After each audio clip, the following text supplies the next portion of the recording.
Temperature. So டெம்பரேச்சரை பொறுத்து இந்த வேல்யூஸ் வந்து என்ன சேஞ்சஸ் ஆகுது அப்படின்றதுக்கு ஒரு கிராஃபிக்கல் ரெப்ரசன்டேஷன் இருக்குது. ஸோ இதில் வந்து same velocity and number of molecules எடுத்துக்கிறாங்க.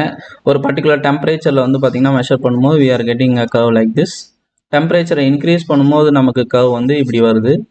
இன்னும் டெம்பரேச்சரை ரைஸ் பண்ணும்போது கர்வ் வந்து இப்படி வரும். ஸோ இது வந்து டெம்பரேச்சர் T1, இது T2, இது T3ன்னு வச்சுக்கோங்க. T1ஓட T2க்கு அதிகமாக இருக்கும், T3க்கு இன்னும் அதிகமாக இருக்கும். ஸோ டெம்பரேச்சரை நம்ம ரைஸ் பண்ணும்போது என்ன சேஞ்சஸ் நடக்குதுன்னு பாருங்கள். மோஸ்ட் ப்ராபபிள் வெலாசிட்டியோட அந்த மேக்ஸிமம் லெவல் வந்து பார்த்திங்கன்னா number of molecules possessed most probable velocity வந்து பார்த்திங்கன்னா டெம்பரேச்சரை ரைஸ் பண்ணும்போது இந்த மோஸ்ட் ப்ராபபிள் வெலாசிட்டி வேல்யூ வந்து டிக்ரீஸ் ஆகிட்டே போகுது. அது ஒரு கான்செப்ட்.